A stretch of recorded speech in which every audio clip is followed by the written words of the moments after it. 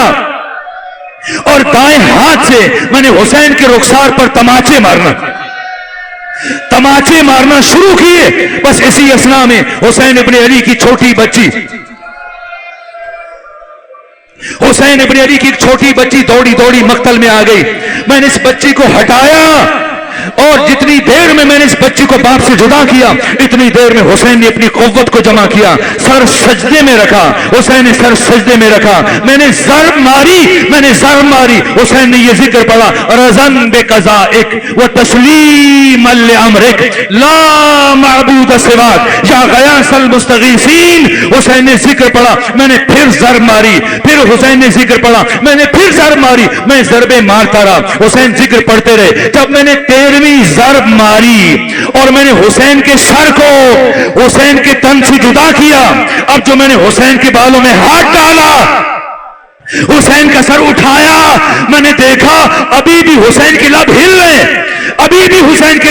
میں نے سوچا اب حسین کون سا ذکر کر رہے ہیں، لیکن حسین کی آواز نحیف تھی۔ میں اپنے کان حسین کے کٹے ہوئے لبوں سے قریب لے کر گیا، ایک ہی آواز آ رہی تھی، عباس عباس۔ اللہ اللہ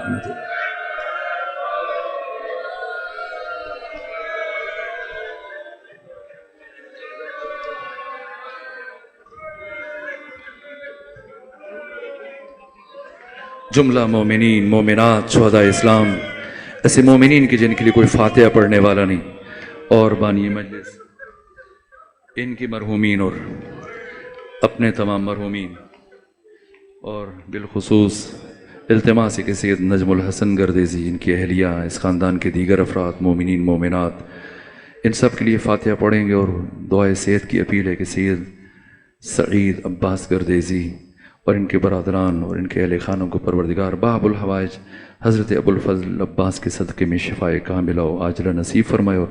طول عمر صحت و سلامتی کے ساتھ گزارنے کی توفیق عطا فرمائے۔ تمام مومنین کے لیے، اپنے مرحومین کے لیے، اور سید نجم الحسن گردیزی، ان کی اہلیہ اور اس خاندان کے افراد کے لیے سورہ فاتحہ اور سورہ اخلاص کی تلاوت۔ سید علیل ہیں اور جتنے بھی مومنین بیمار ہیں، پروردگار سب کو بحق حضرت ابو الفضل العباس علیہ الصلوۃ والسلام شفائے کاملہ و عاجلہ نصیب فرما۔ اللہم صلی علی محمد۔